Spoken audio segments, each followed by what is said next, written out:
special edition of I'll put your window up, mate. Have you ever done this before? The Ute-cast. The Ute-cast. There's You're the gonna, aircon up. yeah, there we go. Crank the aircon. It's already controversy on the Ute-cast. Special edition Northern Rivers adventure riding. Bryden at the back. Andy's Addictions. Bill from Big and Beardy. And George from Trust Us Records. George? I don't know. I'm not sure. We're doing a Ute-cast. It's like a podcast. In fact, it is, I guess, a podcast, but it's in a Ute. George is from Sears Workwear, Barry Street. Now you know. Now everyone Now knows. you know. What time is it, Braden? Well, it's Ute-cast time. Ute-cast time. I like it. And where are we? Hang on, I made notes for Ute-cast. We're on the road. We're on the road from where, Bill? From Fishwick. Yeah, we've driven 4 days to go to Fishwick, Bill. Come on, mate. Oh, we've been at Licola. Licola. Tell us more about Licola. Pretty awesome riding tracks in the Victorian High Country. Yeah. Yep. Nice. George, tell us about the event. The event we have attended is the 2026 Open Roads Rally. 2-day event down in Licola and Vic. It's a road book style event. A couple of different tracks, a couple of different skill levels, all sorts of bikes, about 700 riders. And we were down there in a pretty diverse set of bikes, really. I'm gonna counterpoint the diversity. Oh, yeah. Bloopers. Whoops. This isn't working so good, is it? George is going to smite you. Bit more Devil's Lube. Just FYI, spit That's is like the Devil's a Lube. poltergeist. It's because the windscreen's getting so hot. I think it's because you're on that dotted bit up the top. All right, I'll try. Hang on. Let's. I'll just slide the Devil's Lube across the windscreen here. Oh, what about down there? That's got to be getting annoying. Is that getting annoying? No, that's fine. All right. Just going to debug. Let me yeah. Let's recheck these angles. Told you we should have used some mama's lick. I used Daddy's lick. Yeah.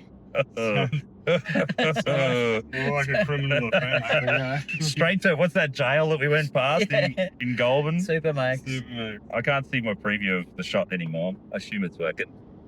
Anyway, I was going to debate. I don't think there's diversity because I was definitely, probably for the first time in my middle-aged white suburban male life, being a minority who was on an adventure bike with the vast majority of people, I reckon, being on enduros. I don't know, do you reckon? Jesus. I think I'd say there's probably more I actually thought about this. I think there was likely more light to medium adventure bikes than Think full so? enduro bikes. I think, walking through the campsite. Yeah, So, fair few CF motos, Teneras, TTR 250. Maybe I need to add detail. On the tracks we rode, Oh, yeah. yeah. there was only a few fools on bikes like mine. It's true. Okay. And that dude on the MTX 800 who just died on the hill. Oh, man. Poor fella. Spiritually died on the hill. Yeah. Yeah. Oh, I came close a few times. I had a few near-death experiences. Footage to come. All right, nice. So, So- Open Road Rally, Licola, Victoria. We've driven all the way down from the Northern Rivers. Only, 1,800k each way? Is that about right? 1,800? 1,700? That was 2,200. 2,200? Righto. Okay. So, hence why we decided that making some sort of podcast made sense, because we're got a lot of time to kill. So, yeah. All right. So, yeah, we've done the Open Roads Rally, roadbook navigation. Roadbook navigation is based on reading very simple instructions that basically say things like at kilometer 22.3 turn left or turn right or keep straight. The same FIM lexicon as the rallyistas call it, that they use in Dakar. So I guess that means we're as good as Dakar, maybe. 1,600 kilometers one way. 1,600 kilometers. This just in. 1,600 kilometers each way to home to Licola. All right. Expectations of this event before we headed down.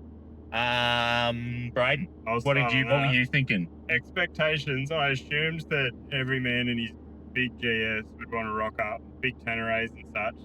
So my assumption off the bat was whatever they said was going to be hard would actually be easier because they're trying to scare off people from trying things that are too hard. But I found it was pretty accurate, if not underreported, Yeah, I agree. especially for the weather. Yeah, I think. Well, they certainly didn't talk up in the briefings like if you go on the intermediate track, the skill track, and you're not like Poltares on a works team Tenere 700, you're otherwise going to die, which seems to have been the case. Someone's bike got launched off the edge as well. Yeah, it's chaos. George, expectations? I didn't read too much about the event format other than it was a road books navigation style rally. I don't know why, but I think I might have seen a previous video, maybe from a different event, but I assumed it was team based. And Ooh. they sent you off in waves, actually. Oh, okay. And you got a stamp and would collect some checkpoints and come back from there. That's how I thought Actually, it was going to be. I reckon I saw some of the same videos because it was like, it was what essentially we did. It was you have your little riding crew and everyone sort of sticks together and just does everything together, hits the stamps or the waypoints. Right. Yeah, so maybe that's why you thought that. Yeah. That's what I was thinking. And then yeah, I think I expected probably less enduro bikes. I think there still were a lot of adventure, but I didn't expect to see quite as many full-on dirt bikes, being that how big adventure riding is and where it's located through those valleys in the Victorian High Country and up on the things. So I thought it might be slightly more dirt roads than full-on trails. Yeah. So for I'm on a KTM 500 6 days. That was an excellent Hashtag 6 days. It was an excellent change up to what I was expecting. So you're really happy with that. Wasn't sure about camping setup. The rest of it was all scene missing. So happy. Yeah. Happy to go through Like you're just of the just happy to be there. that. kind of definitely. thing. Yeah. Yeah, I'm with you. I reckon I was thinking my expectations going down, obviously, because I got a bit crazy prepping with navigation gear, was that it would be the navigation part would be harder than the riding part. And I couldn't have been more wrong. Like the navigation was really pretty easy. There was on that balance B, there's those couple of sneaky hidden turns that everyone was missing. There was on balance day too. Hey, on the way up that hill, there was a full hairpin left. So there were only a few spots that it would maybe catch you out. Mostly it's left at a T intersection, right at a T intersection, stuff like that. And so I definitely underestimated the riding challenge. So that was What about you, Bill? My expectations of the actual ride was pretty unknown other than what I saw on YouTube before we got there. So I was expecting something a lot tamer than what we got. Yeah. So I was pleasantly surprised there that we got a decent challenge. Definitely. To the point where, as much as I like the CF Moto, I was very stoked to have the EC300 instead. Yeah, I was jealous. So, that's as far as the tracks go. Breathtaking, absolutely breathtaking. Oh, scenery was next level. I just thought it was really funny because we got in, I think on the Friday night, we were all talking we're going to hit every stage. That's the goal. I want to do every of the stage, because you look at the description and it's 114K. Yeah. And the cruiser ones were maybe, 200 at the most, I think. And you sort of go, oh, look, when we're on our bikes riding around our area, we'll do a 500K day. We've got 2 days to do, we'll be fine. What was it? The balanced A on the first day, which was definitely the most challenging day. That was 140 Ks, and it took us all day, right? Mm-hmm. Big day. Yeah, so that was pretty funny. So I think doing the event again would definitely have very different ideas of what would be ahead. I couldn't do another lap if we tried. Oh, I was first day. Even at an easy track, I just wanted to get back. Yeah, the physical challenge was up there. It was pretty knackered at the end of the day. Yeah, to say the least. I'm still in pain for various reasons. I reckon we would all agree that the road trip's been 100% worth it, hey? Oh yeah. Like, Easy. Yeah. And that's talking 2 days driving each way to do Yeah. 2 days of riding. Like, Yeah. kind of ratio. Even if it was 3 days, I reckon it would still be worth it for what we did. What about road trip highlights and lowlights? Keeping in mind we haven't finished the road trip yet. We still got what? Rest of today and bit tomorrow. I think considering we're traveling in my vehicle, when we had to pull up outside of Sydney because of a hailstorm, I was just thinking this trip might have just got even more expensive in spite of the fuel crisis. So that was a big one for me. What about you guys? A sponsored post here. Trip, was it group wise? Oh, Splitwise. Splitwise, yes. Splitwise is a highlight or a low light? No, a highlight for how good it is. I'm It's gonna- such good app. But okay, we need to qualify that though. Splitwise, I know you're not going to ever have any chance of watching this. Stop hiding so much basic features behind your paywall though. But use code Braden10 for 10% off the checkout. Oh, break 10. Stepping up. Northern Rivers Adventure Riders. Getting the sponos. That's pretty good. No, Splitwise is pretty legit. You'd never used that before, huh? No, Yeah, no, I it's, wondered about how simple it's pretty good. It's such a good idea. Anyone Yeah. could like hack that concept and make it better. And maybe yeah, cybersecurity expert, anyone? Were there any? Do you reckon there were any like dark low moments in the road trip? Like, I think. Oh, sorry. Go ahead. Oh no, I'm just thinking. No. oh, you're struggling to think of something. Looking at you, Braden, you can't think of anything that may have put a dampener on the trip. Well, yeah, okay. No, that does jog my memory. So we would have been a little bit earlier down to Licola, but I was getting my stuff out of the back of the tonneau cover when we pulled up, and before it was raining. And I thought other people were getting their stuff out too, and I must have left it flipped open. Went at dinner, come home full, happy, talking, blah, blah, blah.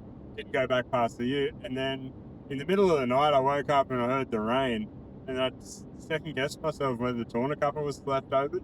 I laid there for another minute or two, and then it got to me, and I couldn't get back to sleep with the thought. Went out to the ute. Guys, sure stop enough, you it's for open. 1 second. Yes. How much rain do you reckon fell in the Fucking time pissed you, down. you debated whether you needed to check the I situation? don't know, I was pretty delirious. And here's something to add to it. I sleep with earplugs in, and It was I raining still that heard hard. the rain over the earplugs. So. It wasn't measured in millimeters, it was in litres. And how many of us do you reckon were impacted by that?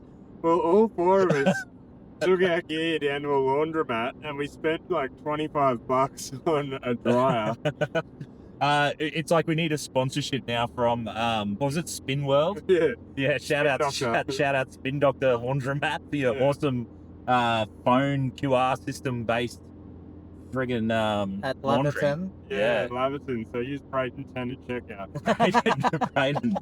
Only 10% Dry. discount. Yeah. Step it up, bro. Right. Do you reckon?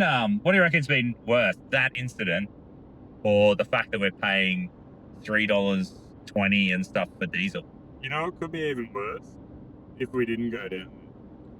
Yeah, Oh, I love it. 100%. Yeah. I'd probably fear that. Way to Yeah, bring back the positivity. I like well, it. That's bring good. back reality. Like, it's Yeah. we're not on this planet for a long time. Here We're for a here good for a time. fun time. Good Yeah. time. Yeah, Well, if that's it's it. $1 a litre, say $1.20 per litre times the amount of litres, we're probably only spending an extra 100 and something bucks each. It's To not be- that much in the To be fair, like I was contemplating that maybe I would have almost ended up driving down on my own, and I wouldn't have used that. I don't reckon with using less fuel, because I probably would have still maybe trailered. always one bike on. Yeah, with one bike Yeah. and only one person, even at like war prices, I would be paying more as an individual. Yeah. Yeah. Yeah. How's that for a positive? Yeah. So That's next good. year we'll get a Toyota Coaster bus with a big old trailer. Oh, that'd be the Yeah. go, eh? Just Cheaper a again. full, Yeah. a full like 15 blokes van, at you know, one like, time. yeah. Just And we'll gonna- barter with everywhere that we stay along the way, saying we'll bring in 10 yeah, people. if yeah. you That's do the a deal. go. Hey, If not, get stuff. Don't Yeah. use Braden 10 to check. yeah. Nice. All right, so we've road tripped. We get into the like event village. Do we want to start on like positives or negatives about just the general event setup? Oh, they were pretty. Do Do you want to do First, negatives on first, the way in. and then we finish on positives? Sure. Sure. All right, what were the negative? I reckon my first negative when we first got there, and we've just got off the road, we've been driving for ages, was the massive toilet, like log jam, for lack of a better term. The log jam. Yeah. The lineup. Yeah, that was like, it seemed like there was like 700 riders were turning up at this thing, and it felt like there was like 3 toilets. But that went away, which was like, Everyone with their rhythm. yes, everyone got on schedule. Or like, well, we did discover a number of other, like there were other toilets that no one There was knew still about. lineups. Females don't have think- menstrual cycles. We have turd cycles. our brown births all synchronized. Yeah. So that did sort of seem to sort itself out. Yeah. But it was initially not so great. Anything else? Yeah, What do you lack of food ban. I reckon. Food variety. Yeah, food was a bit limited. I would have loved it if there was one of those American barbecue style food bands that was just like you're out all day and they're just roasting This- pigs on spit and Something with whatever. more protein. That's all Yeah, we need. yeah. More protein. Yeah, more protein. Food for there was sure. really quite local football club Sunday Arvo seniors match. Well, I felt that it was like, well, I reckon there was one van that was a bit like that, but the other two were almost maybe too Gucci, sort of, or too niche. Like the Zimbabwe, because he's pretty fucking good. It's pretty good. He was Where's the the where end? we got the chicken burger. Yeah. Yeah, no, that There's was really some good. protein in that one. But at it least. just like Even though it might have fell due late in the evening of Saturday night. nah, can't say that. We all had this. Don't accidentally throw shame on the food van. Oh, no, not that food van. That could have been anything to do with it. It could have been the blackberries that we picked. That was a highlight from the road trip, getting some wild blackberries. That's pretty cool. Blackberries. Yeah, that's good. But I reckon what I'd throw in for maybe negative, to be honest, is where we are, where Licola is, it's pretty high elevation. And Yeah. it's cold, right? We're coming Yeah. to autumn Yeah. now. Every campsite, I think, would have done really well with their own fire pit, or at least yeah, 50 meters. well, at least one every 50 minutes. Yeah. They had about 3 Oh. fire pits in the main sort of festival area. I reckon I know why they did that though. It's they were probably trying to encourage everyone hangs around at the main village where there's like all the display booths, Still there's the bar, sponsors. Oh, yeah. and just to like get everyone together. So I guess I agree. It'd be awesome to have like your own fireplace, but at the same time, it's also cool to try and get everyone together. Well, that's true. That's them as a business, but me Yeah. as a consumer, Yeah. really wants Yeah. to be warm around a fire. Yeah, don't want to be freezing. Yeah, that's right. Um, Because it was cold, especially when we came back. yeah, it was definitely first that ride. first day. It was Yeah. Friday was cold night, you know. It was a cold one. Yeah, yeah. No, I'd agree with that as well. The first night we stayed, actually, when we arrived, that was a cold night. That was cold. Yeah. Yeah, Friday night was big. Yeah, there's a lot more mild. But I don't think in terms of the actual base location, that's about it. Hey, these are because in the end, I don't think the like showers and toilets were inadequate. It got the job done. So that's like the worst. If you went somewhere and it was like they just were totally underprepared, that'd be terrible. I think initially, Food is kind of like we didn't go hungry. No, And I have been and heard of events where they like run out of food and people like in the middle of nowhere. there's no fire So- festival. The FYRE, that one that went bankrupt or whatever. Yeah, it happened. The event took place. Oh no, No. Fire Festival happened. Well, it's not really. I thought everyone rocked up. But Everyone that was rocked just up, but then after. there was no performances, no power, no Oh. food, no bedding, no Oh, rain. yeah, that's no a chocolate cycle. huge fail. Yeah. So definitely everyone was enough went in and enough went out without too many dramas. Yeah, great. Yeah. Great. So good venue. Now positive. I really liked. I reckon it was pretty darn spacious. Hey. very. Yeah. Like Location itself was beautiful. Yeah. Spacious, it was well Scenic. kept. Yeah. I just really liked having like massive flat area. Seemed to dry out really quick. Yep. Like didn't turn into just a quagmire or there's just mud everywhere. Like it's friggin' I don't know, like Yeah, Lollapalooza even or the whatever. bikes and the cars were coming in and out. They're quite muddy for a bit and it dried out. Yeah. So like, Yeah. And it was a kept well-maintained area. Yeah, well-maintained venue. So I would 1,000,000% go to that venue again. Yeah. And Clean yeah. too, right? Yeah, clean. Like, it looked really nice when you rolled in, and Yeah, there was no rubbish around. I would look to stay there outside of an event. Yeah. Like, If we were down there doing a line ride, Yeah. you know, for a week Totally. or something like that. The Yeah. cabin there would actually be decent. yeah, I I'd want to take a lot of gear. be pretty tempting to like book in early and do a cabin, but then I do. I mean, maybe it's a bit on the softer side, but then you go, well, for road tripping all that way, Yeah. like But it's you just can justify it. sheer Yeah. back. Yeah, it's not like there's a level of hardship to driving 4 days. Yes. Yeah. Yeah. So yeah. Other shout outs for the actual event venue? Oh, Anything else? one other negative for the Ooh, negative. Yep. venue, I don't know if we put it down to the venue or the organisation, but their presentations didn't seem like they were tight. They seemed a little bit in shambles and they were chasing their tail a bit. Like It was a little bit cash, hey, and Yeah. again, I reckon it's nice to go for that, like, you know, low key sort of casual thing. yeah, But maybe given the chaos that ensued the following day on the tracks, it maybe would have benefited from a bit more kind of clarity around. there was no incentive for doing well in the actual rally section. Like as long as you finish Oh, it, we should you're- cycle back to that. I got a note on this as to Okay. whether the event should be made more of a competitive event or not. I reckon that's an interesting topic. Yeah, all right. So well, hold yeah, on. we'll circle back to it. And Yeah. I reckon you've made a good point there. I think the presentation, the way that it was sort of organised and it talked about, and I think it did a little bit of a disservice to the sponsors who Yeah. came out there, especially with the prize packs and the Yeah. some of the donations and that sort of thing. I think it was also sort of brushed over pretty quickly, and with a lot of sort of flippertry, it wasn't really given the respect. You know, like some Yeah. pretty big sponsors there donating some really cool packs with Yeah. thousands of dollars. Yeah. And people are giving up a weekend and whatnot Yeah, to That's go right. and set up. Tickets Yeah. were reasonably expensive as they were, and Yeah. it just seemed to be a bit sort of blase. And I don't know, personally, if I was a sponsor and we got the attention we got there, I wouldn't be thrilled. I wouldn't be even. But that's just me. Like if they had while they were doing something on Midas tires, here's something from Midas, and they got them going in the screen in the background or something, and Yeah, true. so and True. so runs this one, that one, even if they Yeah, rush I know what over you're saying. for Yep, 1 yep. minute or 30 seconds. That's right. That does a service to that sponsor. That's right. You know, Yeah. our friends of mine, by the way, who are up the back have donated blah. You know, there wasn't Yeah. really any of that.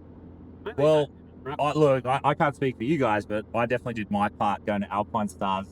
It's have to Yeah, buy you another did. canister for couple my of times. airbag. Is that a segue Like- into the next subject? No, I reckon you've sort of got it started because I guess my feedback, the casual nature of the presentations was sort of, I guess what I think would have been, as a first timer attending that venue and attending that terrain, would have been a bit more of a, like at the briefing on the Friday night, the description we got of the tracks was very different to, who was that guy who came and chatted to us? Tim Coleman. Was that Tim Coleman who when we were eating our chicken burgers? Oh, And he had a sorry. chat, was talking about I thought you meant the the presentation. talking about the skill track. He was a sweep. Oh, he was one of the sweep riders. And yeah, his comment was like, oh yeah, no, unless you've got a bike that's like fully dialed and you're like pretty red hot, can basically get you out of ruts mid super steep climb and all that, I reckon that would have probably maybe helped it in a lot of ways, because it probably would have got more people off the skill track, which then ended up having to be closed down because there are too many recoveries and all that to do. So maybe it could have kept that track open and then maybe helped step us all back. Like I definitely, I was not expecting for intermediate, but it comes back to what you're saying about expectations. It's just, it seemed like the event was marketed and said things like, oh, these tracks will test you on your big adventure bike. And you sort of go, oh, well, a big adventure bike can do a lot, but can only do so much. And Majority of riders on them bikes aren't shit-hot riders because they go on shit-hot bikes. I've seen a lot of 10 or A700s around, but I've never seen anyone doing Poltares moves on one. Yeah, You know what I mean? Like it's You got a handful of blokes who are really good on enduros and then jump on it. yeah. So not to say I didn't love that, like getting through and finishing all those tracks we did. I'm stoked. And I think say in hindsight, had we gone, myself had gone, I'm just going to do the cruiser tracks, I don't think I'd have been coming home with the sense of satisfaction. Yeah, for sure. But there's practical things around it. Overcoming adversity is like one of the biggest attractions for me with riding. Like if you don't have the right level of adversity, you just didn't scratch the itch. Totally. Yeah. And it's got to be that right level. Like you want to be. I definitely found I think if I'd had any more adversity than I did, I might have reached tipping point of just like sulk. Small little GoPro glitch there. So as I was saying, I was thinking maybe if they had probably better described the skill track for how difficult it evidently was, it may have kept that track open because that's a good point. Yeah, like we could have kept just the real guns on the hard tracks and filtered everyone back down a little bit more. There wasn't much of an initial briefing on exactly what the tracks would be like. It was very much suck it and see. Yeah. Which is it's cool, but it's also creates impracticalities like that major bottleneck at that creek crossing on the Royal Enfield balanced A track we did. You guys taking in big bikes that they could barely handle. Yeah. Slippery terrain. Apart from the weapon on the big GS. Shout out to that guy for just killing it. On 1300. Yeah. And the KLR. Yeah. Was that the dude we were talking to though? Yeah. He was on That's sweet. KLR, wasn't he? The Sweep Rider. Do you think it was him? Yeah, I I think it was. It had to be, right? He was just going up and down like a boss. He was doing it easy. Yeah, so it's a mixed bag, isn't it? Like, it's always nice to just hit that level a bit above your skill to like build your ability, but without going too far over the line. Into that, I reckon anything under 15% pushing your level, you're not really progressing. Yeah. Anything over about 40, 50%, you're getting into risky territory. Yeah. It's like a sweet spot where you're progressing and enjoying at the same time. Yeah, totally. No, I agree. Well, I guess we're talking about the tracks we did.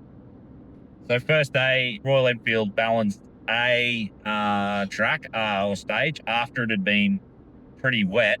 What do you reckon, Bill? What do you reckon about balanced A? Well, and the level. Personally, I loved it. Yep. If I was on the CF Moto, I wouldn't have loved it as much. But being on something like the Enduro bike, the EC300, loved it. Brilliant track. Just like Braden was saying, the right amount of challenge to the. So it's not boring, but it's not over your head either. Yeah, nice one. And then mix that with the scenery and where we were, it just made so it good. Epic that. Yeah. Buzzing. Yeah, that's the thing. And also the duration of the ride, you come back physically knackered, so you feel like you've done something. If you'd just done that for 20 or 30 Ks, you would have come back going, oh, what's next? Yeah. But after doing, was it 130? That was 140k with a 20k tarmac liaison each end. Yeah. So after 150 Ks there or 140 Ks, you come back knowing that you've done that distance. That was a good ride. Yeah. It was solid. Yeah. It was solid. What do you reckon, George? I thought it was incredible. Like, I had a great day. I thought the track had a bit of terrain and variability that I could have wanted. Again, being on the 500, I think it was just made for environments like that. Which 500 you got? I don't have a regular It's like a 3 days or something? No, it's actually double that. 6? I have a 6 day, yeah. It'd be pretty funny if you were from New Zealand. Be like, 6 days. No, we don't go into that. We just have 6 days professional bike, professional rider. So how did you get yours? It was solid. No, I thought it was excellent, honestly, and I think part of what contributed to day one feeling so good. I mean, it's a double-edged sword that there was a lot of people out on trail, so that did.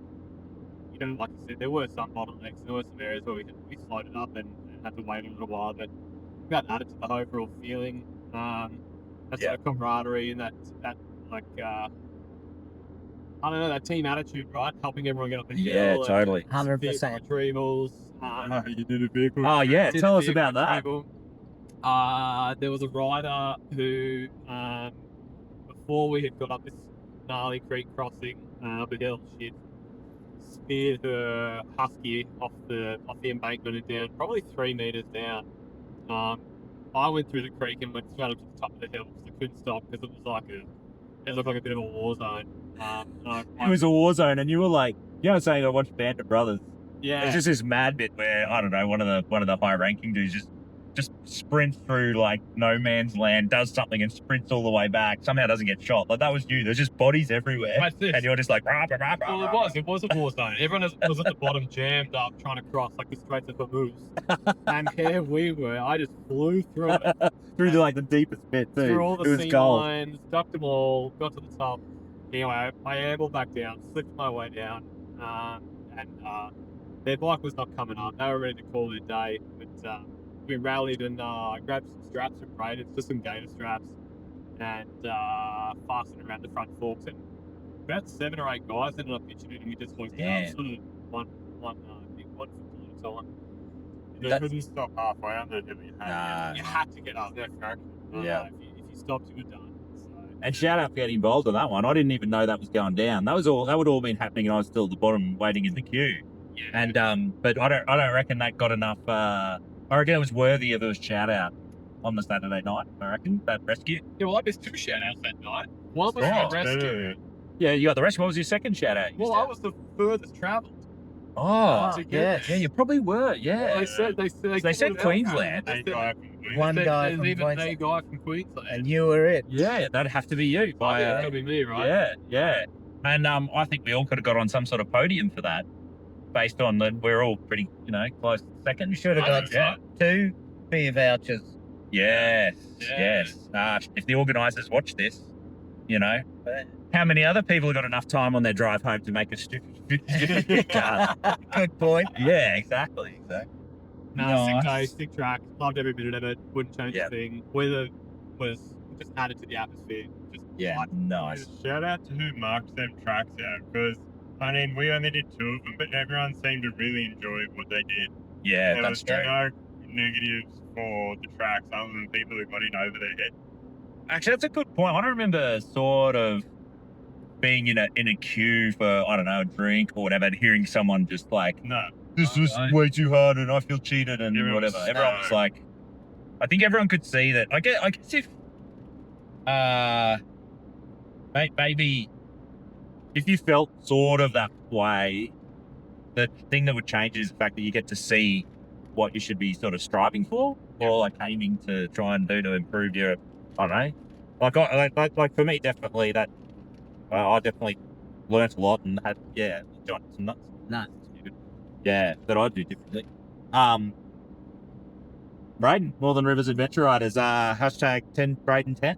Well, Yeah. something that's Braden 10 for the discount. discounts on everything. Whatever you look up, Braden 10. What do you reckon? About Royal Enfield, balance A. balance. When we first went in there, we got off the road. I was freezing cold. It was spitting rain. And I was feeling a little bit grim, to be honest. I'm like, if I'm this cold at the beginning of the track, it's gonna be a rough day.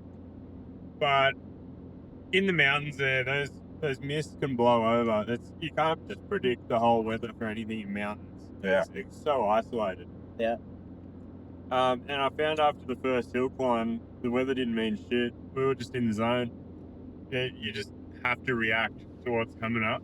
And out of where the Rec Rego guys were starting, which was Shake the the Bridge. restaurant, Yeah. Shane's Bridge, it's quite a decent hill climb straight out the gate. Remember That's coming around true, the hey. corner and just going Yeah. straight up, There wasn't really any building into things. No. was there? getting balls Yeah. deep. Which is cool. Same with Cruiser B. Yeah. Just get in there straight off the road, boom, have a Yeah. hill. Yeah. And Totally. it makes sense because you're in the mountains and the tracks are on top of the hill, so you got to get to the top of the hill somehow. Yeah. Yeah. But no, I felt like it was just so fun and probably almost too easy on the 2-stroke because anywhere where it was gnarly, I just labour it and sit back on the seat and it'll go up whatever I pointed at. Yeah. I feel like if I was on the CF Moto, it would be sweet until it's not. Yeah. So no, I would be having fun, be a good challenge, but then you trail it 3 times and then, you twist an ankle or it falls on you or you break something, your day can turn upside down real quick. Well, I think the CF Moto, your CF Motos, I think, full or a good 20 to 30 kilos heavier than the little GS. Yeah. So every time, like, my bike's spent plenty of time on the ground. So imagine if we were, another extra. It's almost like, I don't know. My physique might let on that I don't go to the gym much, but it's like, I don't know. At what point you're putting like another 20 kilo weight on your bench press or something? Cement bag, yeah. It's like, sort of pushes you over the edge pretty quick. So we would have been super cooked. Yeah, so I reckon CF Moto and Balance B, I'd happily do that every day of the week. Yep. Yeah. And I reckon there's the right amount of challenge. Yeah. But if Balance A was dry and it had been for a few days before, could have taken the CF Moto on that and maybe dropped it a couple of times, but still gotten through. Yeah. With the right tyres. Yeah, with the right tyres. That's a very good underscore there. Yeah. But Balance B was just the pinnacle of fun. I felt like who used the analogy before was like we're in their fighter planes or just Top Gun style. Yeah, that's it. Yeah, and looks like this but feels like this. Yeah, tight knit group. There was enough speed, enough corners, switchbacks where it just shot up a hill, keep you on your toes. A few gnarly rutted bits. There was a lot more rocks earlier on. Yeah. Because Balance B, unlike A, was split between both sides of the mountain. Yeah, it's totally different, wasn't it? Yeah, and the terrains were chalk and cheese. And the view, because it was a clear day on the Sunday, you could really take in the views. Yeah. Whereas Balance A, when it was raining, you weren't so concerned about the view. You were just trying to stay on the bike. Yeah, I was just trying to be able to see like 10 meters in front of me. Yeah. Not like 10 kilometers. Goggles were dirty, visors were fogged. Yeah. But it got us hyped. Yeah, definitely. And we just seemed to pick the right courses for. Maybe we're grateful in hindsight, but I feel like if we did a cruiser first and then did the Balance later in the day, we'd be pushing it too far. It would be interesting to know, like, so we've readjusted our expectations, using the Balance track as our, like, okay, that's intermediate. Yep. And from there we can imagine that skilled is like off the charts. Yeah.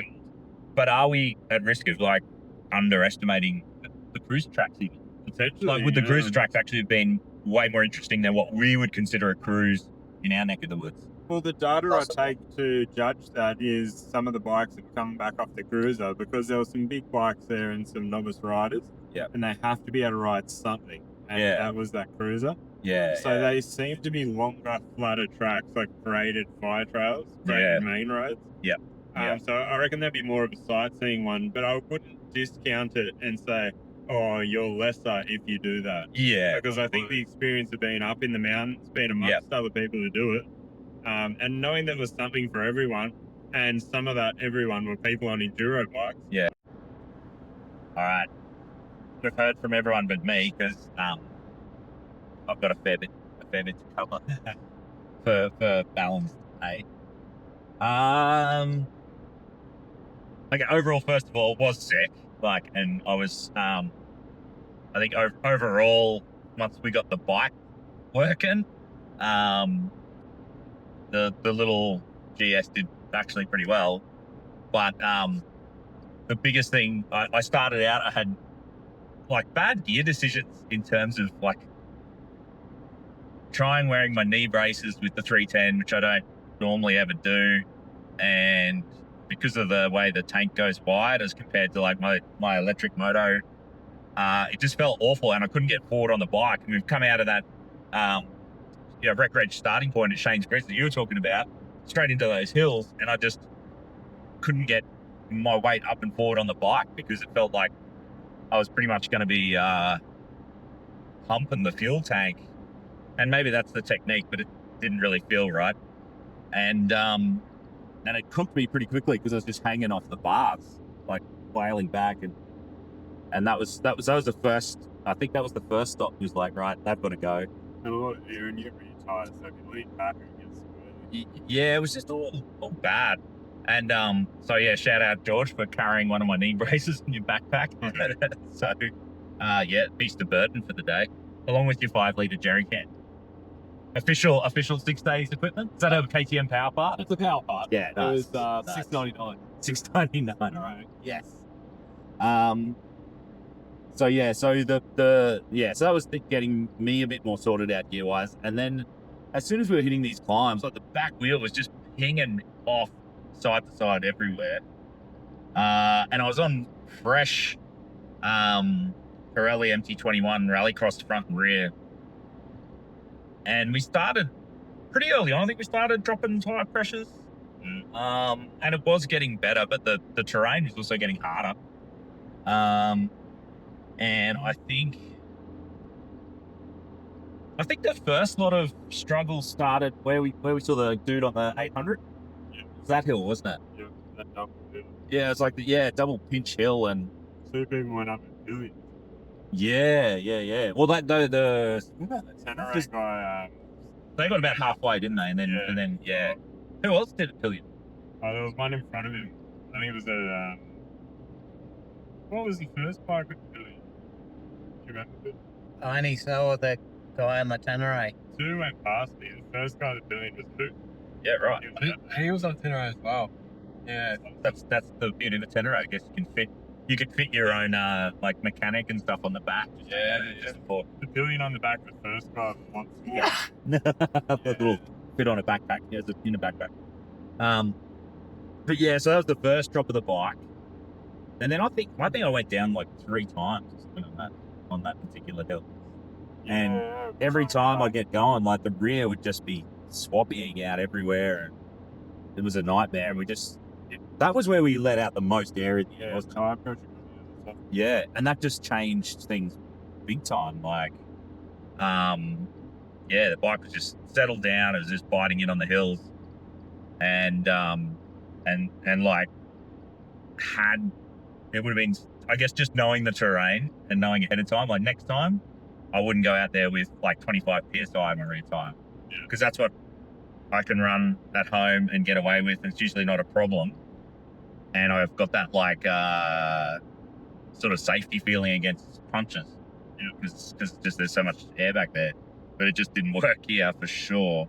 And then after that, the next thing, it was all pretty plain sailing for quite a while, wasn't it? We were doing well. We got to the creek with the big, bottleneck and the big queue, and you guys had all got up, and I was just waiting my turn. And it was pretty high pressure, because there was like still people scrambling on the hill trying to get going again. It was tense. Lots of people watching, and the pressure was on. And I think I got across the first, like we did the little like left side creek crossing, got out of the rocks there, and then just lined it up. And Did you go left? yeah, I took Braden's line. Did you? What, you went off that rock drop? No, I think you dropped into like harder left. Yeah, I went left onto the bank and Yeah. The first puddle.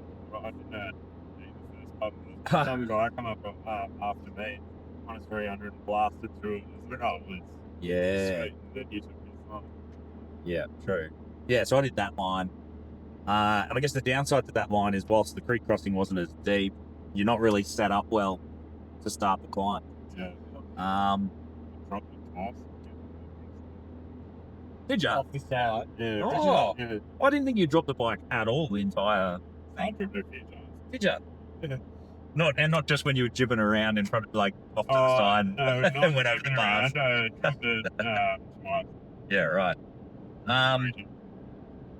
But yeah, I was stoked that I got up that climb. And I think I even had to ninja past a few people that were like on the hill, sorting bikes, and got the little 310 to the top like pretty clean. Yeah, you Yeah, after that. so You went past actually as I was doing the retrieval, and I was going nuts at the side, like hyping you up. Like, oh really? Yeah, yeah. I hope I've got it. I You can't will remember have if I've got the camera on or not. I just can't Oh. remember because I hope you do, because you see me just like I'm like at the top of Sick. my lungs. I need to keep going because I think you were still in that green jacket. Oh yeah, So I the, saw you coming a mile the up. high I was vis. like, Yeah. So I'd like to think every now and again it's good for the ego to think that you break a heart every now and again with the 310. oh yeah, Like, oh yeah.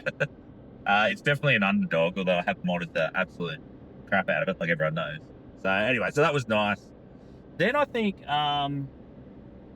we were all good for quite a way in, and then we started that like second loop from the cattle grid and fence and stuff, and all was going real well until that one super rutted. Like there was one climb in like red mud that was about 5 ruts, pretty deep. Yeah. And I think I was following you up on the 500, and you got a bit out of shape in places, but powered on up. And then I got big time out of shape and just basically looped the bike up onto the bank. And that was my first ever airbag deployment because I kind of looped up and fell backwards.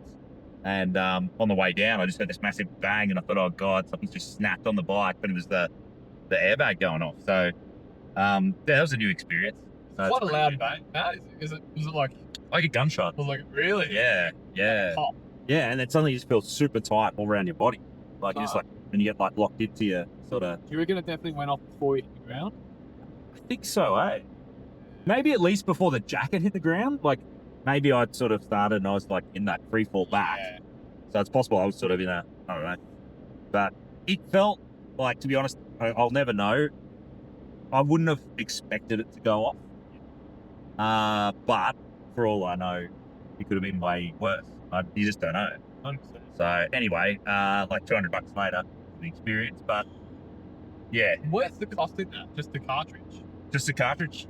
Yeah. Really? Yeah. They were like, and shout out to AMX. They gave me a discount there at the booth. So I think, yeah, $175, which is pretty nice for them to hook a brother up on the at the event. And also shout out to the rep. I can't remember his name, from Alpine Stars, who actually ran me through the process of changing out the canister in the plasma, Tech Air plasma. So he was a good bloke. So yeah, that was cool. Cheap in it though, really. 175 when you consider what it can save. Well, I bought it more so. Oh, there's two big reasons. I reckon this is why a lot of people get it. One is so that my significant other kind of knows I'm doing everything I can to make this pursuit as safe as possible. Yep. So that she's not left Either dealing with me in a state that burdens her massively, or I don't want her getting all my life insurance and living the high life without me. Yeah. So the other reason is mainly for, like, you know, on the, let's call it the liaisons, right? It's getting TKO'd by a car. Like, that to me is like the main reason. It's not so much when we're out in the bush, but Totally. anyway. What else? Oh yeah, and anyway, yeah, big shout out to Braden and all the guys here, because they've helped me out quite a few times on that first day, and a bit on second when I've been to the second day. But just to keep me going, and also not letting me spiral into being a sook, because when things sort of aren't going on your way on a day, it's pretty easy to sort of Bloody easy. spin it a bit. And How did we stop the bad mentality? we have a special song Yes. that is the team song. Which will be played right now. Now, I ain't got no panties on, ain't got no panties on, I ain't got no panties on the dance floor. yes. Yeah, so that was that sort of okay, no, we'll talk about damage and bikes later in the build. So that was it. That was my last incident, was just when I looped that bike out. That was a pretty annoying recovery, but we got it going, and then it just mowed it up and got everything done. Was that it really for day one? I think we just got back feeling all pretty super cooked, but good sense of achievement. Oh yeah. We all got to, well, Brad, you got pretty stoked on the road book. Yeah, I didn't picked it up super easy. Even though I didn't know what like KPS stood for, which is deep straight. but The it's blue, not the blue arrow helps a lot. But at a glance, I could tell what was going on. Very little confusion. Yeah. So I'm sure if I spent any time having a decent look at it, be fine. Their app made it super easy. So if I had to use a True, third-party true. app, Yeah. Or use the odometer on my bike. Oh yeah. Would have made it more complex, but the Yeah. app at a glance, I could see everything that was going on, and it made it easy to edit if I started to be out of calibration. Yeah, like once you get back to a non-checkpoint, you just correct your so reading. Super easy, and I could really get used to that. It's got me stoked to do more road stuff. Oh, really? Yeah. You've got to do the one on road. So the thing that they didn't have, which for Dakar and stuff like that, I think it becomes, and like more desert racing, becomes way more important, is what they call the cap headings. So normally each of your roadbook instructions has a compass waypoint. Oh, So if you're out, like we were on roads, right? So it's just like road, turn left, turn right. If you're in a desert, it's like you hit this checkpoint and then you go 270 degrees or whatever. Yeah. And so that's what's a big part. And that's what I think makes that one super hard, but just so impressive that Toby Prices and stuff have been through the desert, you know, checking that their compass is in the right direction. Oh, yeah. And I think that's why it's such a big deal to lead the day out in things like Dakar, because you're the guy who has to put the first tire tracks down. And then that's what everyone sort of probably tends to follow. So I noticed, they didn't have cap headings, which would be a big deal. And obviously, easy for us to follow tracks on the ground too. If we were concerned, do we go left or right? You look for the most wheel tracks on the muddy ground. So it's pretty easy in that regard. Yeah, for sure. But it's an interesting thing to add onto the riding, like, and it is more engaging than just following a pink line. Yeah, I reckon. Oh, it is. Yeah. So we had that was day one, wrapped up. We all survived, really pretty done, you know, no real injuries really. Saturday night was like the sort of thing where they did the presentations and raffles and stuff. Bill is the man at the moment for that one. Hey. Let's go, Bill. Bill? Oh yeah, Braden's talking about getting the hang of the app really easily and following the directions. My app just didn't seem to work. It wouldn't come up on the screen. I couldn't recover it, but it was running in the background. I end up getting all the checkpoints and winning the prize at the end of the night. How good's that? What did you end up getting? The 30 points, and I am fully within my rights to be salty because I'd been practicing road books, getting homework for these guys. I had all the tech in the world, tablets, Bluetooth controllers. And how many checkpoints did my app lodge?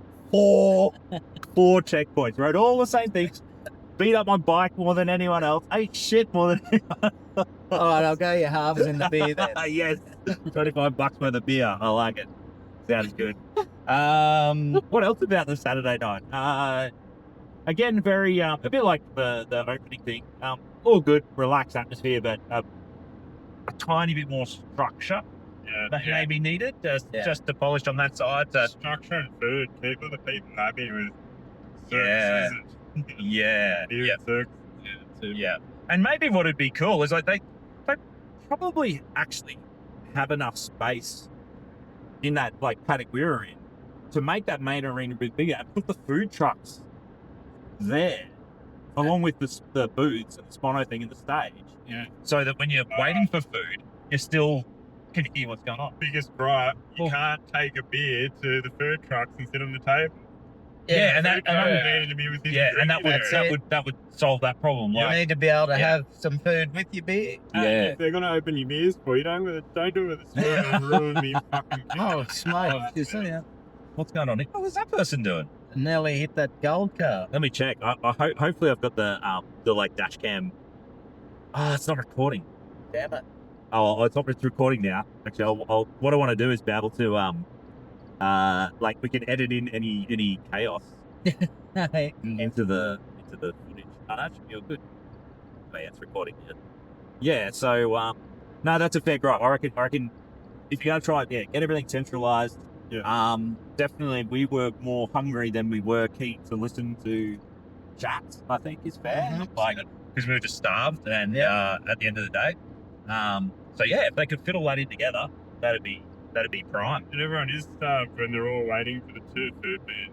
Yeah. True. And it is a fair point you say that, like, how do you convince a food van operator to drive from wherever all the way to Licola? Yeah. It's got to be worth their while. So would you? Well, here's a question: would you pay a higher entry fee to help cover costs for better food vans and whatever to get there? Here's the other. I would say yes to that.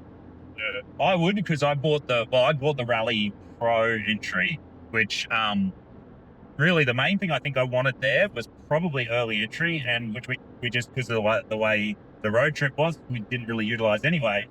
But I didn't feel like 4 o'clock. Because all the covers being left out. Maybe it could be to do with you spending a lot of time at Spin World, Braden 10 for your discount, for drying all your wet gear. But 4 o'clock didn't seem that late. No. Like I was really worried 4 o'clock. Oh, we're going to be setting up almost in the dark, but it was fine. Like yeah. So I would sooner pay a similar-ish amount of money to help cover the costs, get some really good food vans.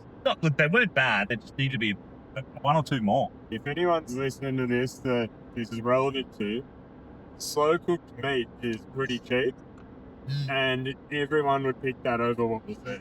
You just do some bulk slow cooked meat in a bun with some sauce. Fuck, people would go nuts. Minimal prep, maximum profit. You could charge $25 for a loaded ass. Yep.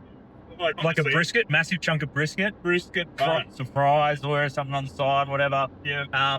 You'd still have some good stuff for vegetarians and other dietary needs, of course. But like, you know, I feel like when we're out camping on the bikes, the only thing that would make it like bougie next level would be a food van rocking up saying, "Here's some mad barbecue." Yeah. Or whatever. Hats off to ADV Fest, how they had good meat available. They had a lot of protein. Did you do the prepaid meal Yes. thing? Yeah, it was good, eh? It was like one of those big on a spit type caterers.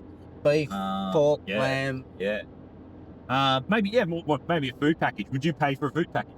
Yeah. That'd be the other now option. that I know how remote it is, I'd either do that or I would pack substantial cooking gear. Yeah. True. That's what you do. You can stay in a Cook your cabin. own. Stay in a cabin, and then you're taking less gear, like tents and stuff. They have a kitchen and in then the cabins. did they have kitchens? Yeah, kitchen. Oh, there you go. And then so we take more food, less tent, less sleeping bag, and whatever. I don't think, because what do we pay for a ticket already? What's the like $320? Question. I I can't think it's like on the low 300s. Okay. It's at least $300. I don't think I'd pay any more for food vendors. I think I'd just, if I was in a position where I had to put more money in, I would put that money towards bringing my own food and utensils and better, you know what I mean? To do that better than sort of paying for the option there. Yeah. Because at the end of the day, you've got to have breakfast and dinner. Yeah. It's 2 days with 4 meals and about presumably around $20 to $35. Yeah. You know, with a coffee or something on top each. Yeah. So you look at it, $120, which you could eat, you know. Yeah. A butane thing from Kmart is $10. Yeah. True. And you know where you go.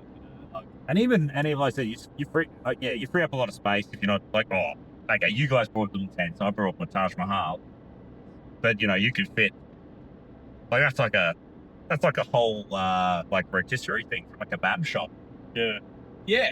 In the size of my tent. And the reason I think we, you know, ordinarily if we were going closer and we weren't traveling over 2,000 Ks, 4 guys in one car and a van and a trailer somewhere, like you would have we would have brought that stuff anyway.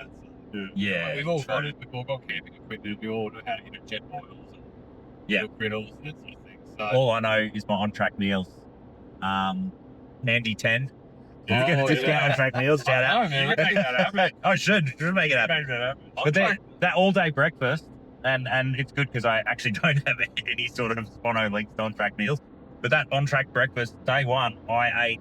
I got all except for that, and a bit of topping up from you, I think, Braden, mainly, and a bit of, I don't know, a little or something here and there. And it wasn't, of all the things I was feeling all through that day, it wasn't hunger. Yeah. There was exhaustion. There was depression at times. There was like excitement, adrenaline, fear. It was good. Yeah. So, but not hunger. Hunger never. Anyway, so we need to do something about these. We need to get these discount codes. Someone hook us up. Yeah, we'll take one for some. I think. Yeah. Yeah, that mix works well. Yeah, good. I reckon it's like Pretty tentative for that. maybe what people need to do is if listening to us talk crap is actually somehow entertaining, tell us if there needs to be a future podcast like this so that we can get Spono hookups. Not just for us, but for the people who Yeah, that's why we're doing it. Yeah, it's for you. yeah, not to help cover the how much we will have spent on fuel for this trip. Jeez. We're spending the money on fuel so you don't have to. Yeah. Anyway. Yeah, so okay. On track now. Yeah, that was my backup. So Yeah. but next time that would be the go would be actually, the thing is for that Myrtlefoot one. I don't know whether I can do it, but you'd try and look for an Airbnb. Yeah, probably. But that'd be pretty sweet. Yeah. But That's cooking shit there. And you just roll yeah. Oh, and Myrtlefoot and stuff, you're gonna have supermarkets.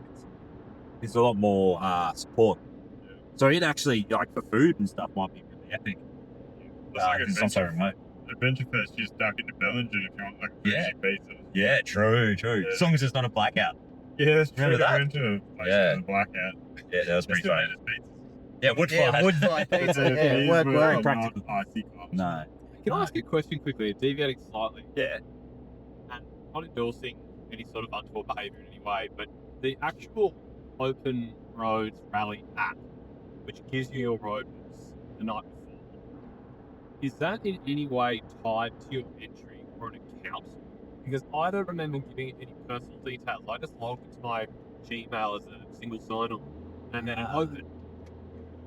And I feel like there's a bit of a vulnerability there because I feel like one person needs to buy the entry and then share that entry password with anybody who downloads the Open Roads Rally app, and then everyone can just do that ride. Yeah, So- I hear you saying. Because I never opened the app. Oh. I never had to say, "Here's my entry number. My name's George," or anything like that. There's no. Oh, maybe it relied on. Did it rely on a unique link that was emailed to? No, it was so because- the password Rally. Rally is on. Yeah, which they emailed. Ah. One person who was downloading. Okay, so what you're saying is this is like a vulnerability That's for the right. organisers. That's right. That you could come along and go, just Bill bought an entry, I'll meet you down at the entry. and we'll meet Right. you at the Breck Reg or 100%. something. Yeah. Because they're And public trails. They yeah, can't keep true. you off them. True. I guess the only thing is you need to make. Oh well, and you don't even really need to have a number because you just be a hanger on. Well, I mean, I Yeah, can be, that's true. The road's unclosed. They're No, public no, trails. that's true. I guess arguably you could do that without the app and just follow the group. But you don't get points. No chance of a beer voucher. No chance of beer voucher. That's right. Oh, what a mean segue. Yeah. Are we? This could be a mean segue into talk about whether the event should be more competitive or not. But have we covered? Yep. We were just talking about the Saturday night. We went on a massive tangent. Yeah, sorry. I've been too reckless with it. Because we haven't even talked about day two. So, Do you want to go competitive or do you want to go day two? well, we had this realization of the first night, so we may as well keep it. Yeah, When we talk about okay. I was saying like competitive. Well, that's what we were saying on Sunday night. But I know it's not actually that competitive. Yeah. So thumbs. Should we discuss first like what everyone's sort of thought is on what a more competitive version would be? Well, there was no incentive to do any better than anyone else, and it's not Yeah. that it is a comp, but healthy competition spurs excitement and vigor. Like, Yep. to not have any incentive to do better or to do more, it's like whatever. I would have liked that your effort to be rewarded. It always feels nice to be rewarded effort rather than going into a lucky dip just because you finished it. True. And I guess they need to have a workaround because, for example, we all did the exact same ride, but we all got very different outcomes. Yeah. But on then, that app. but then again, what I felt was a real plus was the camaraderie between everyone helping Yeah. each other get up those hills Sure. and get. Yeah, that's And if you're in a competitive mode, that kind of goes out the window because you go, "Oh, fuck Yeah. you! I got to get me." So I reckon The if it were, atmosphere was Completely. second to none yeah, as far as the camaraderie and being able to engage with other people that you wouldn't normally engage with. What about a workaround? That's what I for like. that? Yeah. So the workaround to keep competitiveness but also camaraderie Yeah. is what if everybody per day could vote for one person who helped them out and just give a, oh, what's your number? Thanks for helping me, mate. And you punch into your app, oh, 682 helps me out. And then at the end of the day, if someone got a heap of That'd points, be cool. that could go I'm with towards you. a But like a guy different. who helped out the most. Yeah, Not a I'm with sweep, you. he's there on his own bat. Yeah, he has that's to have four So people. so what it would Votes. be is making the whole the spirit of open roads rally. I think is how they put it. Yep. That would actually have like a metric. Yeah. So if number 1, 2, 3 keeps getting all these reports of like being a legend, Yeah. then that would reflect how that award or Favourably, something I like mean, that. Yeah, that's points not a or terrible something. idea. The other thing that would do is obviously there's still got to have probably something separate, because if someone's down hard and you're a med, you're a doctor, like exactly what happened. Yep. That needs a mad shout out for sure. Yeah, So- well, they had another system where you could.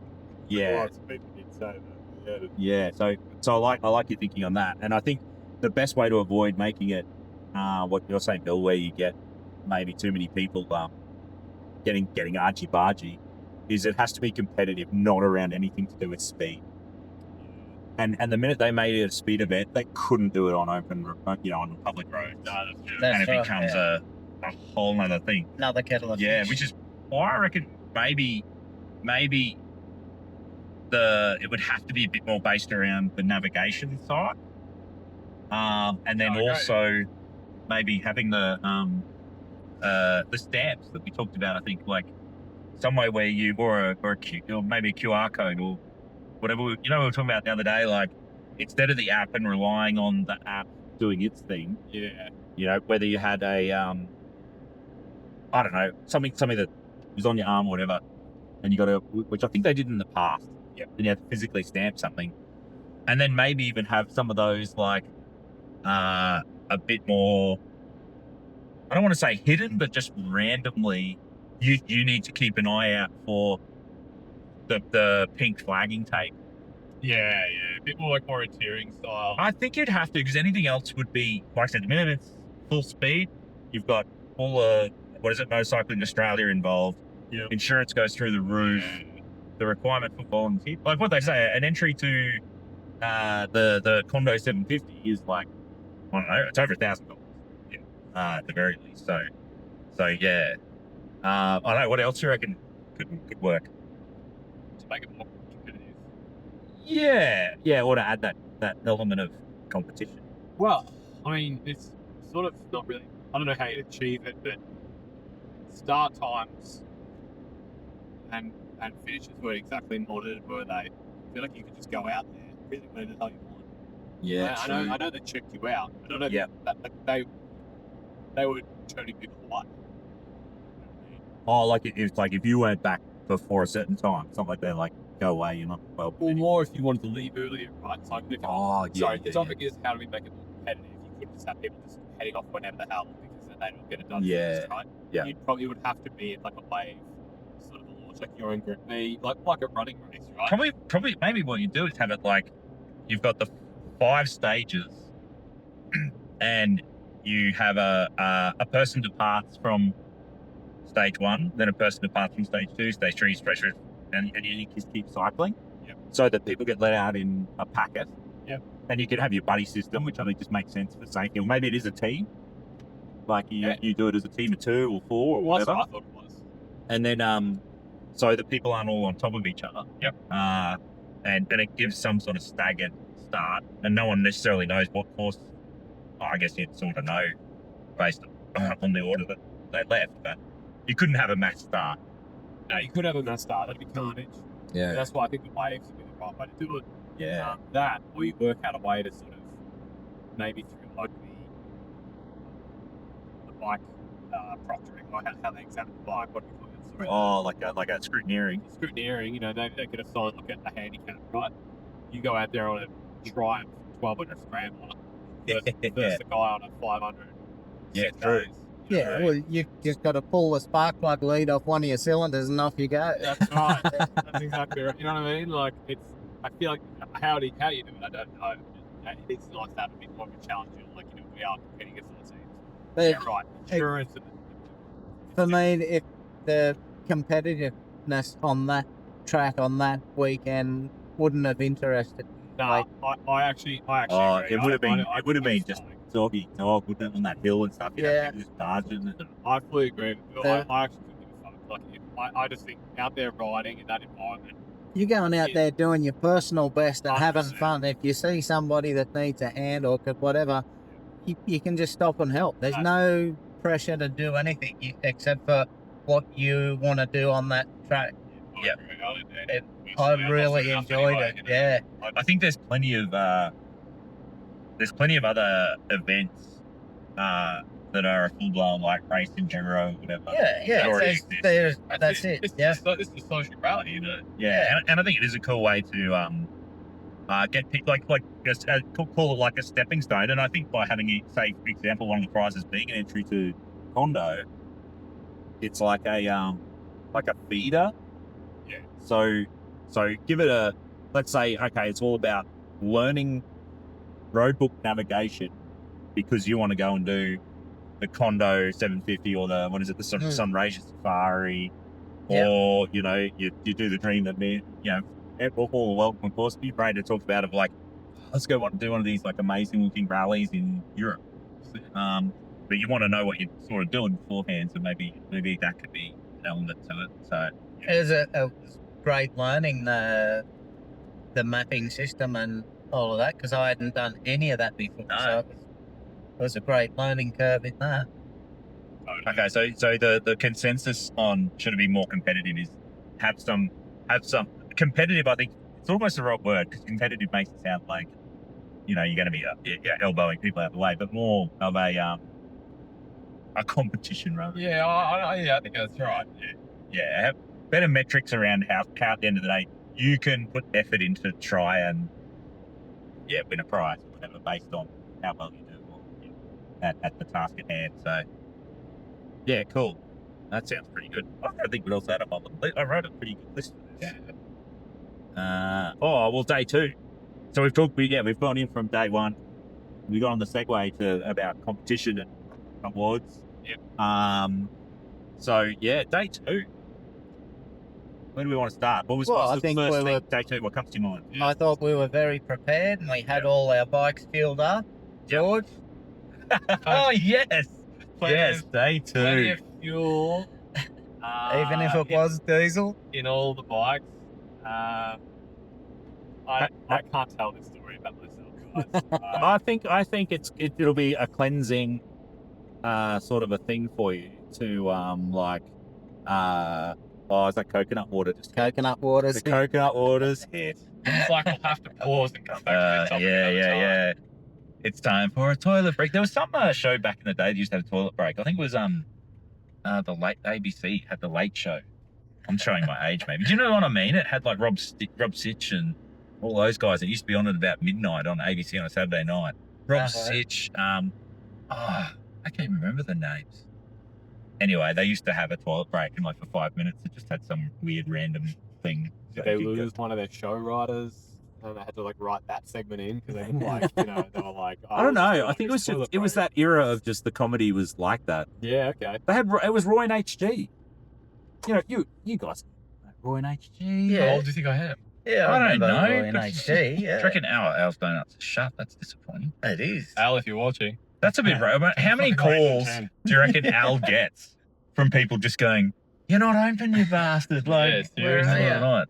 Like us That's on Facebook. rugged. I think so. All If you right. shit in that hole right now, it might go straight into the truck. Oh, yeah. We gotta Just wondering. check this situation out. All right.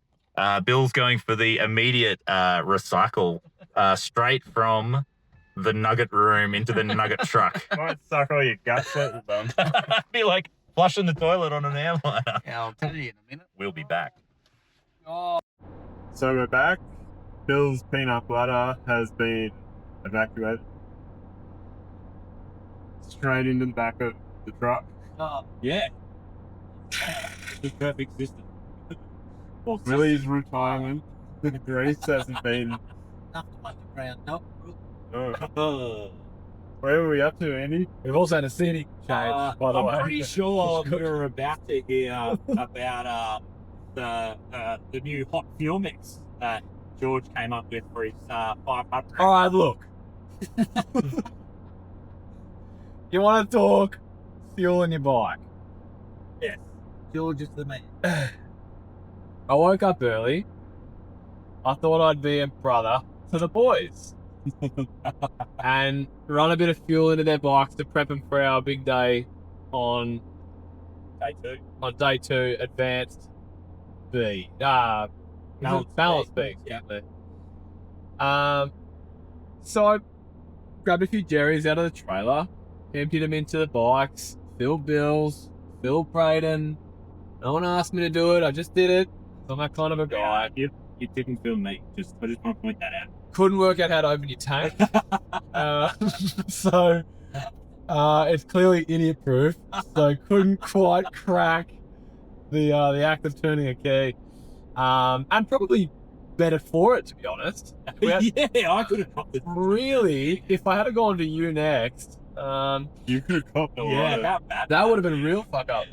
Anyway, look, I emptied out the Jerry's. I went back absent-mindedly, still bleary-eyed, and grabbed another one that was blank, not marked in any way, in really any discernible feature, other than the universal color code for it being a diesel jerry can, which is yellow. Now we know. Part of me always do, deep down. But how much do If it was as hard as yesterday, I'm not going again. Oh, my bike's not working. Anyway, I got to my bike and started vigorously pouring in diesel into my 6 days. And At which point, Bill started telling a joke. No, I wasn't. I was just giving a nice, gentle warning.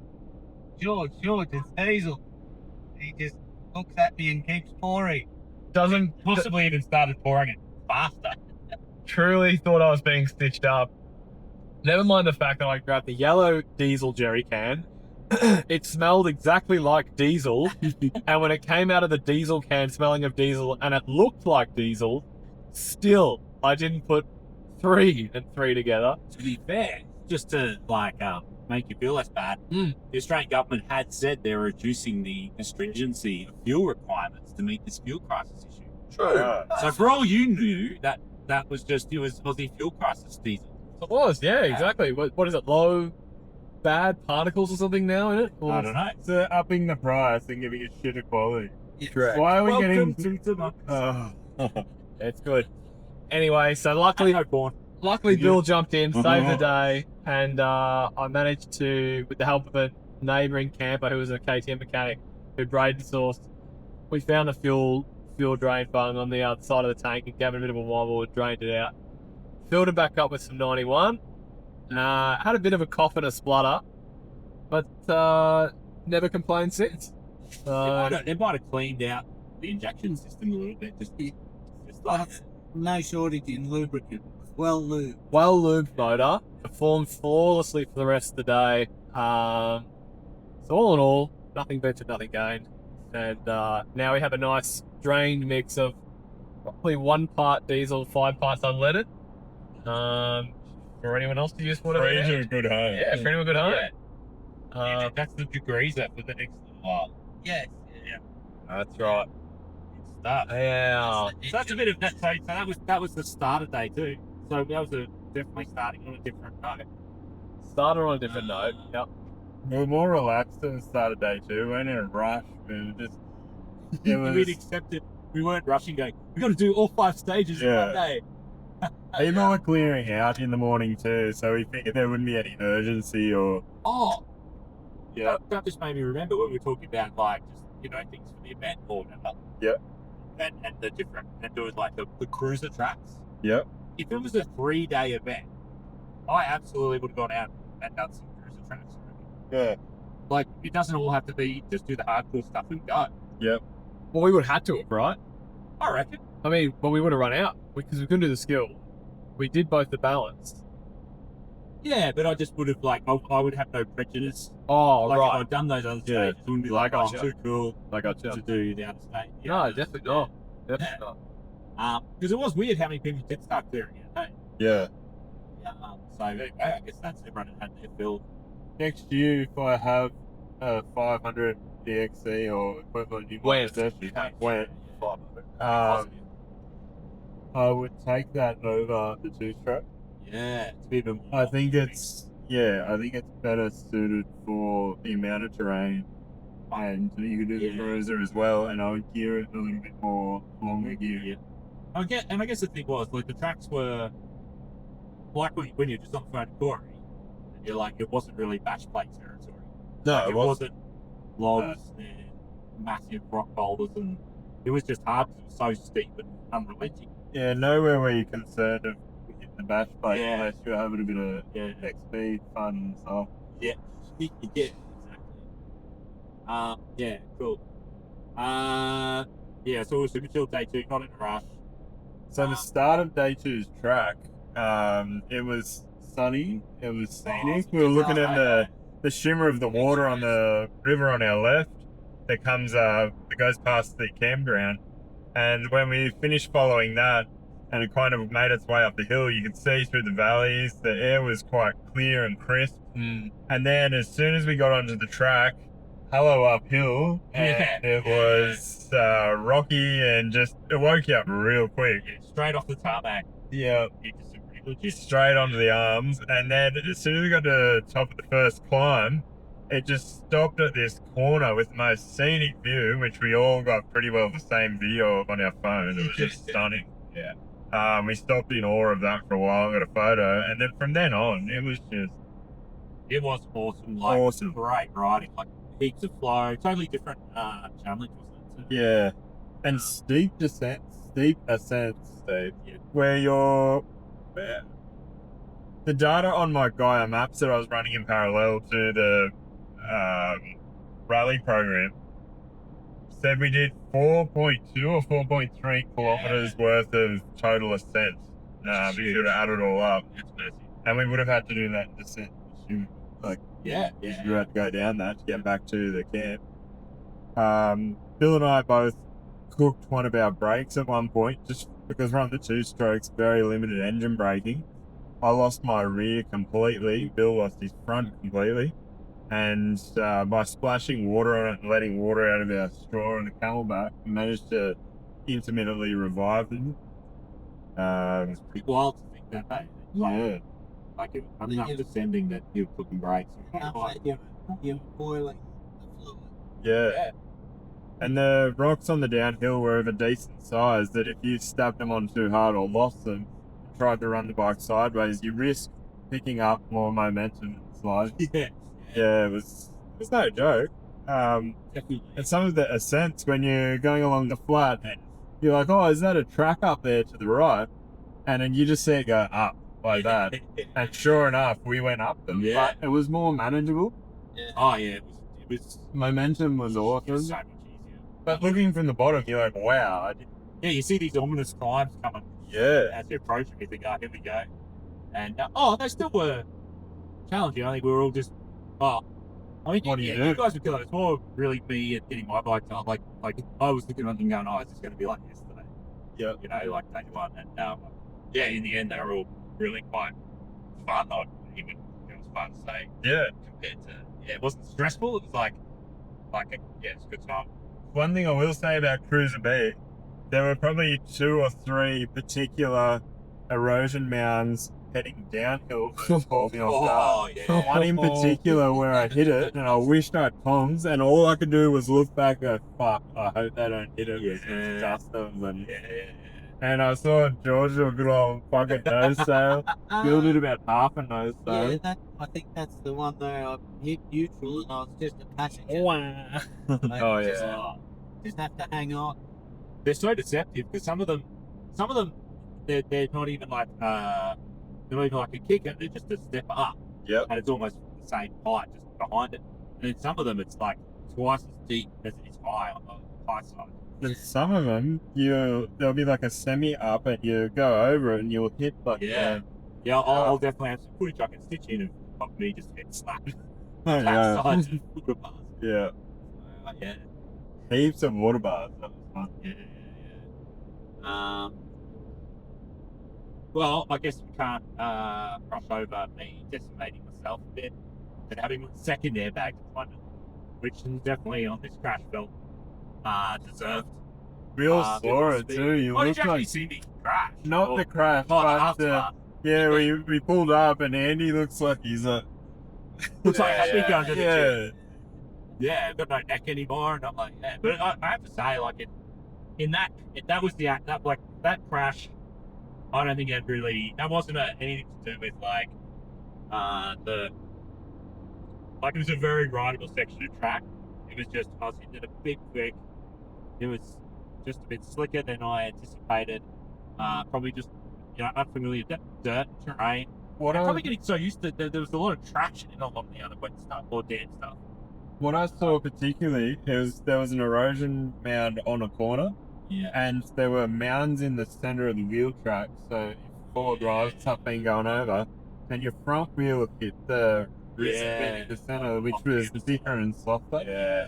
And it looked like your wheel had locked and pushed through that. Whereas if you did the same thing and landed in the wheel track, I reckon you wouldn't have had the issue. Yeah. And because it was slightly off center, you've probably been in the sweet spot, but as you've gone over that jump, you've landed in the center and off a land. Yep. That would be my best guess right. at what happened. Like very much that was pure rider error. It's nothing to do with like being underestimating the event scale. Intermediate it was just I was screwed up. But wiped half my screen off the windscreen off the tower, and a few other little bits and pieces. No longer in the manufacturer's recommended position. Reflectors, blinkers. Blinkers. Side Pannier supports. Yep. But had to have been pretty slow. I did have that moment where I was like, I was done. I just said I was done for the day. I was gonna call it. And if you had, that was only I would have missed out. Quarter. Yeah. Not even 20k in. Yeah. Maybe 15k. 15k in, and it just got mint. Yeah, and I was really glad to like. And you got your mojo after that. Yeah, I was like, it's like I don't know. I don't know what changed. Whether I just suddenly felt back like on familiar terrain a bit, because it did get a lot more like home. Yeah. For a lot of that. When you got back on, we were all going a little bit ginger and a little bit, a bit more easy on the road. But as the kilometres ticked over, you got back into your swing, back into your mojo, and it was on again. And it was and no word of a lie, probably even though I'd like eat shit, damage shit my bike, spend another $200 on an airbag canister. Yeah. One of the best days for riding I've ever had. Yeah. Fuck yeah. And riding with you guys has been absolutely brilliant. And there was all those real difficult little climbs and things. You mowed it up. You just Like it's like, but I think you starting the day, like, and just that bit more experience with what we were encountering, and I think maybe I don't know, maybe I'm wrong on this, but like maybe the enduro bikes are a lot more forgiving in setup, and maybe if I'm going to be riding a bike that's this sort of weird hybrid thing that we've got going on, everything matters so much more to work effectively. Yeah, and it's not always like it's simple things. Tire pressure was like 100% of my problems. Like I could have had a very different weekend if I had that right from the beginning, but I just never thought it would make as much difference as it did. You're going to get diminishing gains on your platform. So Just to the peak. Yeah, well, it's beyond it really. Like, Yeah, it was on an enduro bike from stock. You do suspension and it makes it such a difference. And when you drop an enduro bike too, what's there to break? You know what I mean? There's not a lot of gear on your bike. Yeah, there is. And it can be stuff you can get trapped on and this and that, whereas an enduro bike's very slim back. Yeah. So to have an enduro bike with a tower and a comfier seat is still pretty minimalistic. Yeah, exactly. And I think, like, really, like with my bike, what I've tried to do is have something we can throw a bit of gear on, do the camping trips, but do Tommy's Rock, do One Chance Hill, Yeah. and You put it through some shit. Yes, it's good. That bike could talk. So it's been through some stuff. Yeah, totally. Fill me with That's it. But it's good. Okay, I found the line. I reckon. This weekend's been the line. Yeah, righto. It's been a bit of a laugh to convert this thing into pretty, like, way more capable than it was meant to be. But it's got its limit. And definitely the other big one for me is just suspension travel. And slapping the backs of those quarter bars is just getting ridiculous. Like, a few times I'm like having those massive hits going, when's the front end going to snap out of this thing? Like, Shout out to BMW for making it strong work. GBS India.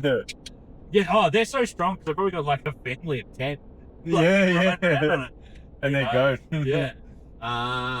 So yeah, I think that's my summation is eight shit that still can't wait out in the best ride to date. Anyone else got any key? I think to boil that down to psychology, it's overcoming adversity and enjoying the fuck out of it. Yeah. Fully. Men crave that. I know it probably sounds corny, but like it's 100% true. They're two hard things, right? Yeah. And then to achieve it and conquer it. It's just that conquering feeling. You've done it and you've done it well. Totally. I think I've mentioned this to you guys before. Like, one of the things I don't know, maybe it's on the radio. I don't listen to the radio around home. When I'm away in Central Queensland for work, the radio has so much mental health messaging. Yeah. Like, and just, Beyond Blue and all these depression-related things. And that thing where I said, I feel like there's some core requirements for us as blues that more and more, I think of you're not allowed to ride your motorbike in the bush.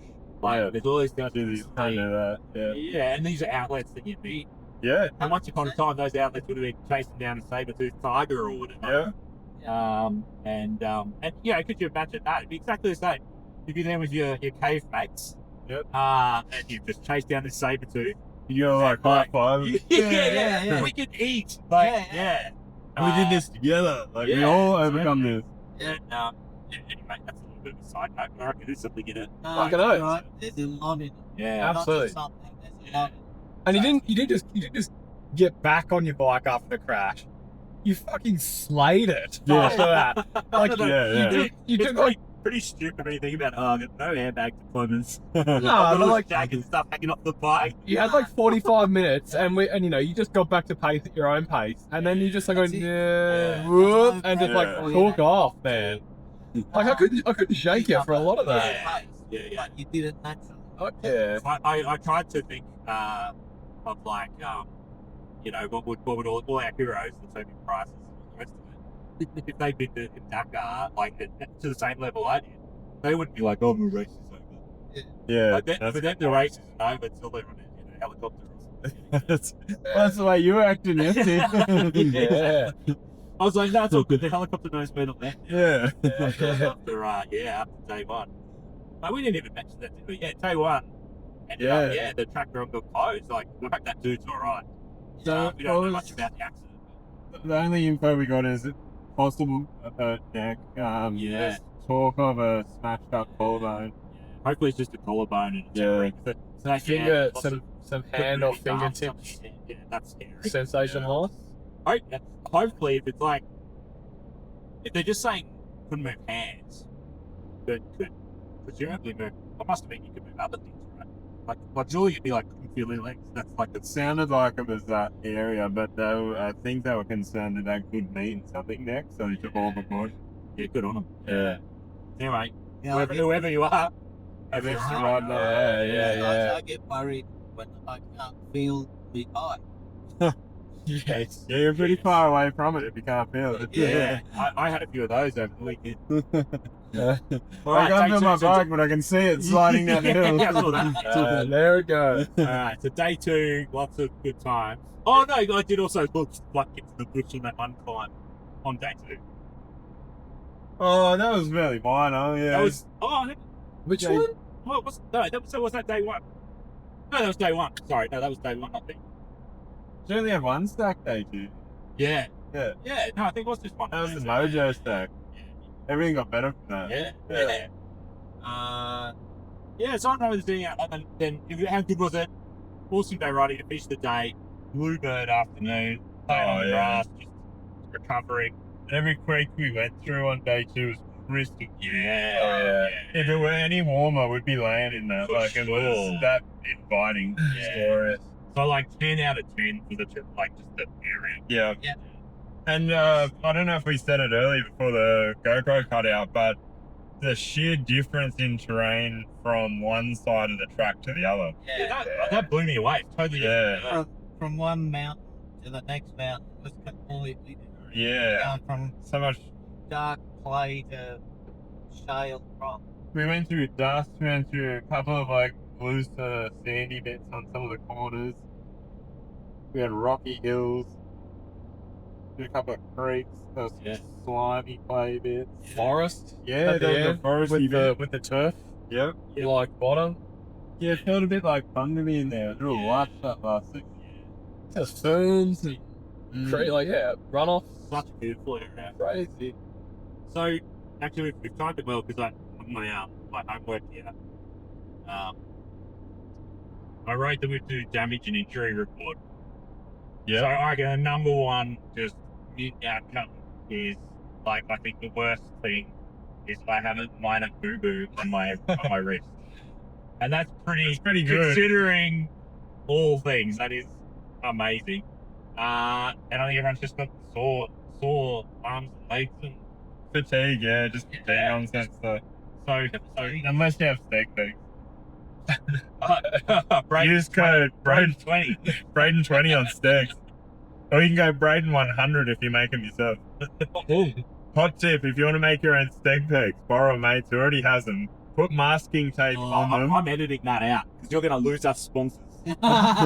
Then glue some cardboard to the tape.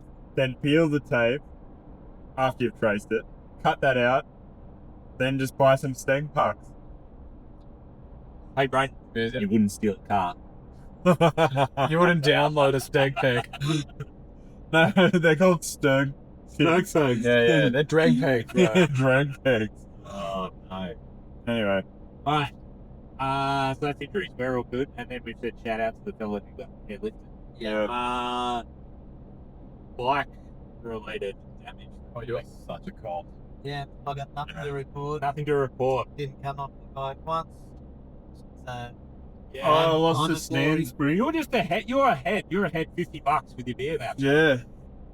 Yeah. Yeah. Oh, We put that okay. on the spot. yeah. Good being Queensland. Yeah. Did we say it to Queensland? What? Oh, no. No, So no. I looked at a cop. Oh. So it would be Queensland. Unmarked. Sounds like course, but no, we need Queensland. No. We're not even going there. Or even through Sydney. No, it's South Sydney.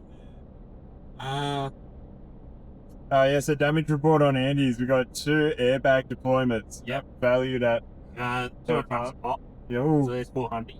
yep. Indicators. BMW indicators are, they are, no, $50-$60. I will probably go, I reckon I'll go click and rides. Yeah. Just to say, option. yeah. You're at a tower.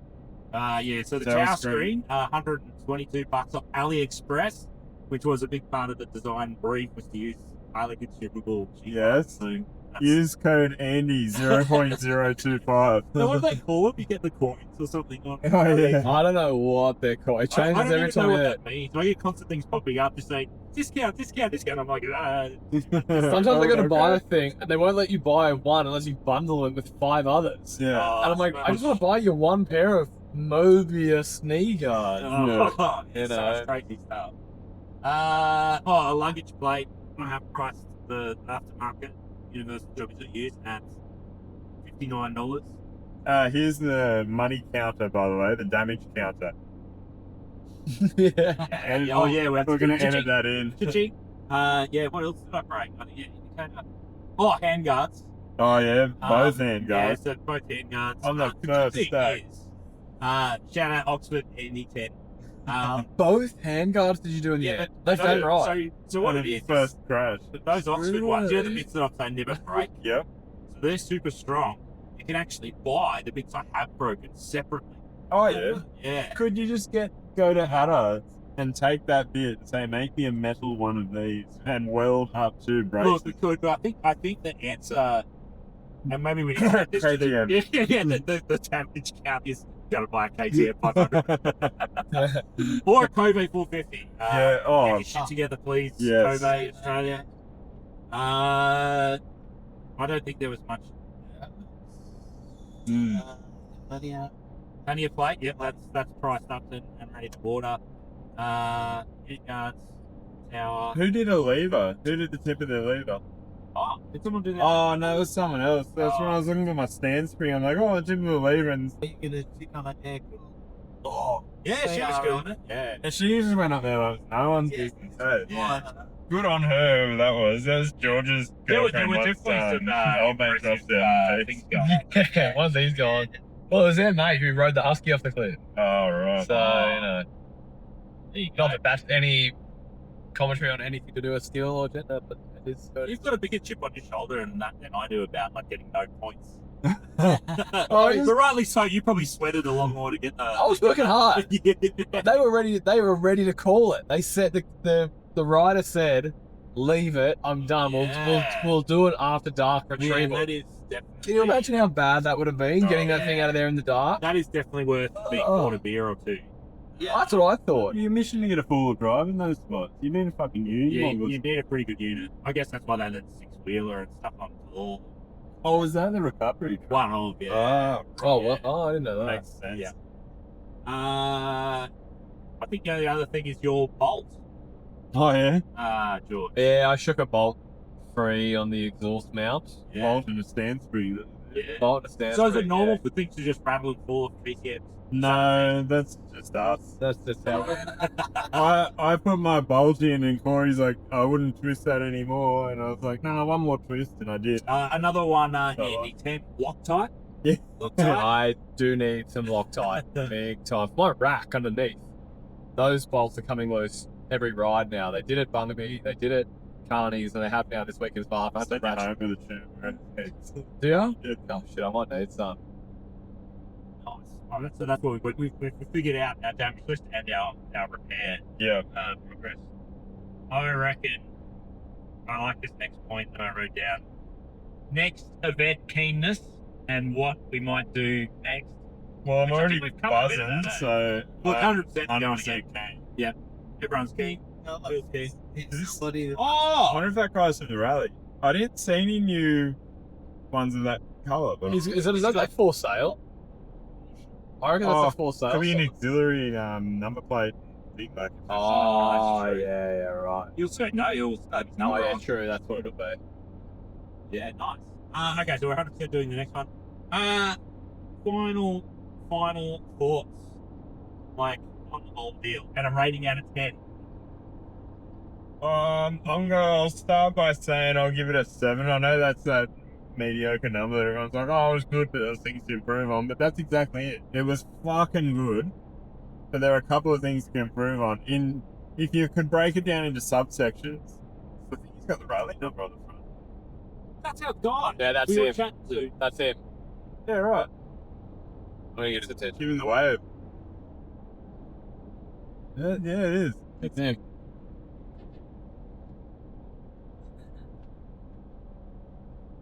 He's probably like, what the fuck? Till he sees the bikes. Yeah, you'll be like, who the fuck are they? And then you'll see the GS and be like, yeah, my man. will do it. Yeah, 7 out of 10. Oh yeah, you were saying. Yeah, so 7 out of 10, but that sounds like real half-assed mediocre. But the way I'd break that down is I'd say the riding, 10 out of 10, like, Yeah, fully absolutely. exceeded my expectations by a long shot. It sounds like was Corey like, man, that's just gonna be a bit all playing some GSs. It sounded Like- that way, and I felt like, no, it'd be more than that, but I didn't think it'd be anything like it was. It was. I was blown away actually Yeah. by how. So I'd say that's the higher bit. And what would take down that 3 is just like, for me, food's a big thing. Like when I go camping, food and to have facilities. And I wouldn't say it's anyone else's fault but my own for not researching where it is and preparing properly. Yeah. But if you were to say, how's your experience, what it was, Yeah. I'd say it could have been 10 here. yeah, And it would only be probably for my letdowns and a little bit for just the event. I'm used to Adventure Fest, and Adventure Fest was pretty tight. For what it was. true. I'd probably give it a high 7. But anyway, it's in the 7. Yeah. What do you reckon, George? Yeah. For me, I think, to be fair, that the weekend of riding the road trip down, everything combined, is what I'm going to judge this one on, because I think it influences how I viewed the actual event. You know what I mean? And I just think, for me, it was a 9. Like, that was the best motorbike, dirt bike riding I've ever had in my entire life. You know what I mean? And I've never had such consistent, long, sweeping, fun trails with such variety. You know, a crew as well. It's not just me out there, like someone to share it all with. And I think your points are justified, like definitely like food and all that sort of stuff. I could have remedied that myself. So had I just looked a bit closer, but for what it is for me and like the week I've been having leading up to it, I just think it's just been like an absolute breath of fresh air. And I can't, the only way to give it any higher is, you know, a few fire pits, a few more food trucks, whatever. But like, yeah, I think a 9 for me was almost the perfect weekend, I'd say. I loved it so much. Like, yeah, highly rated. Nice. That's comparing, like, when I say 7s or in the 7s, that's comparing it with like a week at Cape York and stuff. Like, Yeah, and I it's reckon not nothing. You know what I mean? I should have. Totally. Before I said the rating out of 10, I've got this thing, because I get caught out on this often, and it's just my way my brain works and even my line of work and stuff. Yeah. If you're going to rate something out of 10, what's a 1 and what's a 10? Okay. So let's No, do that's that. a So- very good point. Yeah. Yeah. So what can we say is 10 out of 10? Well, the one is going for a ride with people who are whinging, complaining, they're stopping at every cafe, they don't want to do anything. You're not pushing your boundary at all. Your bike breaks I'm down. gonna say it. The 1 is every time you leave the group, someone gets on comms and goes, "Oh, wait, I forgot my goggles." And you all stop again. And then you go 5 minutes down the road, "Oh, I forgot my earplugs." They remember, Like, just- one is riding with Aaron. Oh, ouch. Shout out, Aaron. Well, you know, you should, if you do hear this, Aaron, fucking grow a set. I'm sorry, it had to be said. All right. It's an intervention. I'll say it to your face. All right, so, okay, there's a 1. 10. Something like Cape York. Like, Yeah. imagine this camaraderie, but over 5 days of riding. Travel. Absolutely nothing happens. Everyone just kills it. And they give you a big old roast at night, thank you. Yeah, I mean, that's true. That'd be pretty late. Meals are top class. The And see the top of the country. yeah, Yeah, combination. yeah. So it's always like firsts. Like, Well, firsts But is exactly. really good. Yeah, and it's set a benchmark, so it's hard to ignore that. Yeah. But That's true. I've never done anything like this. So for me, it's my first experience. Just set a I'm benchmark. just peaking Yeah. right now. Yeah, like, Okay, so based on that, Yep. Okay. you're solid. Because that's what in your head basically you set your 10 already before we talked about it. Thinking Would about you it. readjust? Yeah. Would you readjust your score, George? me. Yeah. No, I haven't done anything any better than that. Do you know what I mean? Like, as Yeah. in, I can't in my head conceptualize what, other than the points I've listed. Like, I'm sure that might be that, but it's not a experience I have or a memory I could look back on as Yeah, a reference or gotcha. anything. I've only done this event and I've just had such an unbelievable time that I can't think, to me, it would make sense giving it any light. But for you guys who are all pretty seasoned riders who have done heaps of events and heaps of, you know, big long sides, Certainly these guys. I'd definitely imagine. I'd have I'd definitely imagine that you would look at something like we've done and be like, yeah, look, it was good. It wasn't like the absolute cream, but it was really, really good. A 7 and a high 7 makes total sense. But for me, who got back on a bike really, you know, fucking 3 months ago, riding dirt, to come down and do this, I'm just like, That's it. Riding was Yeah. brain. All things now are relative to currently this event. Yep. totally, yeah. Yeah, I'm gonna also rate it as a good solid 7, teetering on an 8, just because of the riding, the camaraderie, the feeling of achievement and challenge, and everything was just right up there. The only sort of downside I'd give an average is it was average for the facilities as far as food truck and that sort of thing. So yeah, Would you it agree wasn't that- bad and it wasn't fantastic. It was just kind of average as far as So like off-bike experience. off-bike experience. Was to drive down here and the thing was up there. Would you? Oh, fuck. Oh, no, sorry. Would you also agree though that if we were more diligent in our understanding of what we signed up for, and we knew what Licola was like, or we were to return next year knowing what we know, we would pack differently and it would 100%. increase the rating? 100%. Yeah, I'm of that opinion. Yeah, that's a good shout. rating can be increased by what we do ourselves. Nothing on the organisers. Yeah. But then there's got to be something to be said for, because we've been to so many events like Adventure Fest, you kind of expect them to provide X, Y, and Z. That's probably a reason for that. So I reckon it's a hand in hand. If they upped a bit and we learnt a bit, Yeah. you're meeting on that crisp spot. I guess the thing that you can see there is that the vast majority of people going to that event aren't road tripping for 2 days. Yeah, that's a good point. And so, like, they're I don't know, there's probably just it's a local, like, Yeah, we're the whatever. We're just outsiders, going they're the back to locals Melbourne, going to their local event, so they Yeah. probably already kind of know or know someone who'll say, oh, look, they'll have a food truck there, so maybe one night we'll grab something food, but otherwise we're going to bring Good point. snags and a barbie and Good point. whatever. Like everyone else who went to that event, aside Homeboy just now, is already home. Yeah. You know what I mean? Like that half of them got home last night. The other thing for Adventure Fest too is hardly anyone's trailering in. Yeah. Like everyone pretty well rides in. no. Adventure Fest is the majority. Yeah.